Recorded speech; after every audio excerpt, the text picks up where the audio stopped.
Beberapa waktu yang lalu, sebuah video berisi percakapan antara pria Korea Selatan dengan wanita Indonesia menyebar luas di internet. I still think that Korean people are more upper than the Indonesian people. What, more what? Oh, your face is horrible, man. Oh, I cannot see it. Video ini menerima banyak respon dari masyarakat Indonesia yang kebanyakan dibuat kesal dengan ucapan pria Korea tersebut. Karena bukan hanya menghina fisik wanita ini, pria Korea itu juga merendahkan Indonesia dengan mengatakan bahwa Korea lebih di atas daripada Indonesia dalam banyak hal.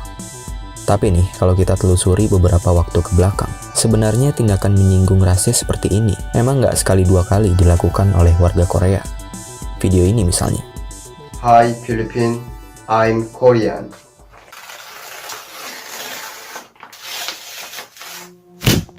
Kalau kalian masih ingat, video tadi itu sebenarnya adalah dampak dari pertikaian antara netizen Korea dengan netizen Filipina setelah orang-orang Korea mempermasalahkan perkara tato yang dimiliki oleh seorang konten kreator TikTok asal Filipina bernama Bella Poch.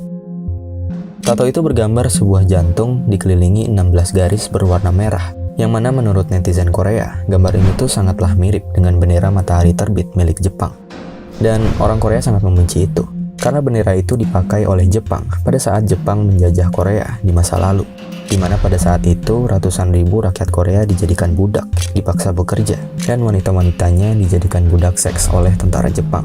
Oleh karena itulah, rakyat Korea memandang simbol tersebut sebagai lambang penindasan dan kejahatan perang.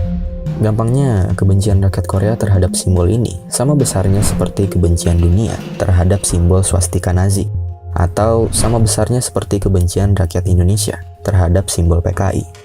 Namun yang jadi masalah, orang-orang Korea ini tuh terkesan kelewatan dalam menanggapi perkara tato tersebut.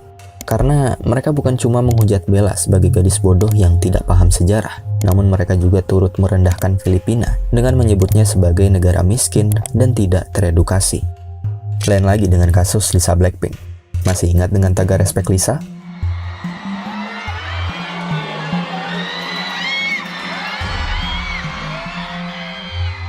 Tagar itu mulai muncul ketika sejumlah fans Blackpink dari berbagai negara mulai menyadari adanya hujatan rasis yang dilontarkan beberapa netizen Korea terhadap Lisa.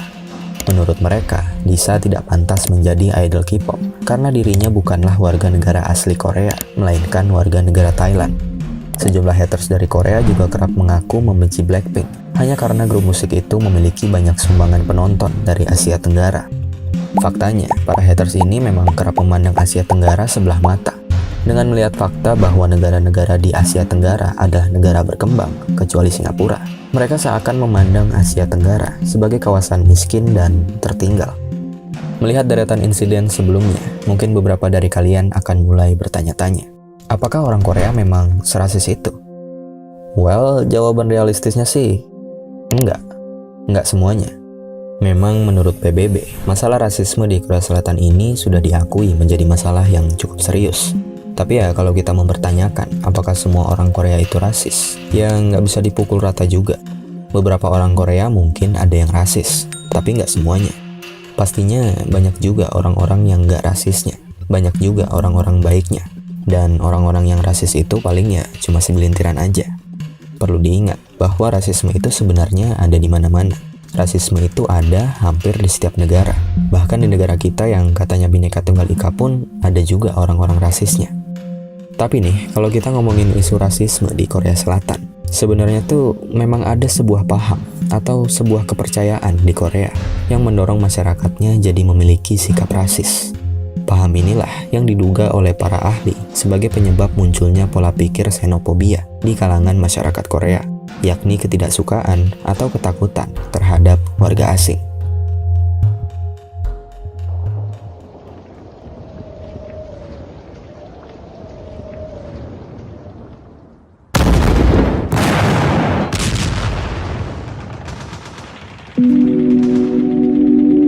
Kembali ke tahun 1910, setelah Korea dan Jepang melakukan peperangan selama bertahun-tahun, Jepang akhirnya berhasil menaklukkan Korea dan menjadikannya sebagai wilayah jajahannya.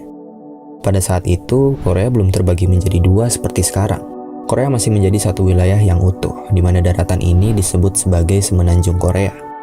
Di masa penjajahan, Jepang ini melakukan eksploitasi besar-besaran di tanah Korea. Mereka melakukan perbudakan terhadap rakyat Korea dan mengharuskannya melakukan kerja paksa untuk membantu Jepang berekspansi.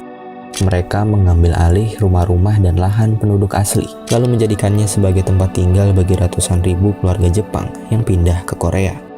Kejahatan Jepang juga tergambar dengan kehadiran Jugun Ianfunya atau wanita penghiburnya, di mana para tentara memaksa dan menculik ribuan gadis Korea untuk dijadikan budak seks mereka selama masa penjajahan. Dan bukan hanya menjarah tanah Korea, pemerintah Jepang bahkan berupaya menghilangkan sejarah dan budaya Korea. Mereka melarang sekolah-sekolah berbicara dalam bahasa Korea. Mereka mengharuskan rakyat Korea mempelajari bahasa Jepang, menonton film-film berbahasa Jepang, dan mereka juga membakar sekitar 200.000 dokumen sejarah Korea agar rakyatnya benar-benar lupa dengan sejarah bangsanya.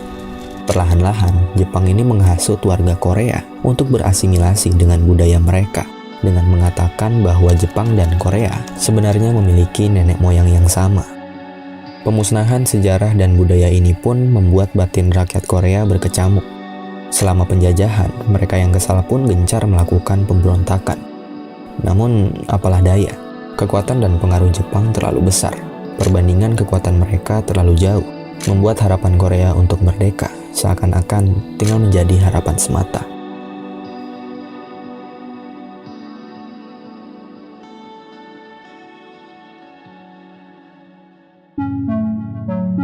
Namun, gairah kemerdekaan itu pun akhirnya kembali menyala setelah seorang sejarawan bernama Shin Chae-ho melalui bukunya yang berjudul Doksasilon mempopulerkan ideologi nasionalisme etnis di kalangan masyarakat Korea.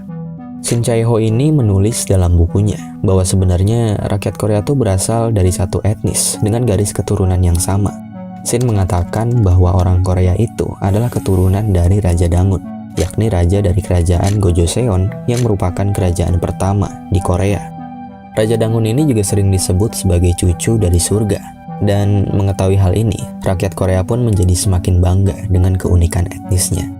Ideologi ini juga berpusat pada gagasan Minjok, yang mana dalam bahasa Korea, Minjok berarti bangsa, rakyat, atau suku bangsa. Dalam bukunya, Shin juga menggambarkan Minjok sebagai ras yang suka berperang dan berjuang dengan berani untuk mempertahankan identitas Korea.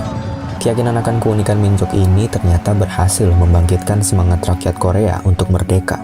Mereka lalu semakin gencar melakukan upaya-upaya kemerdekaan serta menolak pengaruh budaya dan kepercayaan Jepang. Dan barulah pada tahun 1945, Jepang akhirnya pergi meninggalkan Korea setelah Jepang menerima kekalahan pada Perang Dunia Kedua. Namun, meskipun perang telah usai dan Korea pun akhirnya terbagi menjadi dua, ternyata keyakinan orang-orang Korea terhadap keunikan Minjok ini masih terus bertahan. Para sejarawan Korea pun terus menulis tentang keunikan ras dan menggagas ajakan untuk mempertahankan satu etnis yang sama, atau dikenal dengan istilah kemurnian ras. Nah, obsesi untuk mempertahankan kemurnian ras inilah yang kemudian menjadi masalah dan melahirkan isu-isu rasisme di masa sekarang, di mana orang-orang Korea yang masih menganut paham Minjok ini terus berpandangan bahwa rasnya adalah ras yang unik dan harus dipertahankan. Sehingga warga asing yang berkunjung ke Korea, seperti imigran, turis, ataupun warga asing yang menikah dengan orang Korea, dianggap sebagai ancaman oleh mereka.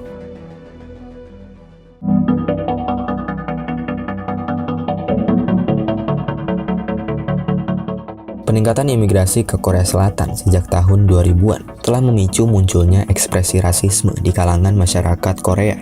Diskriminasi dan rasisme yang diterima sejumlah imigran, antara lain seperti penahanan gaji, kemudian dibayar dengan upah yang lebih rendah daripada upah minimum, kondisi kerja yang tidak aman, kekerasan fisik, sampai pencemaran nama baik.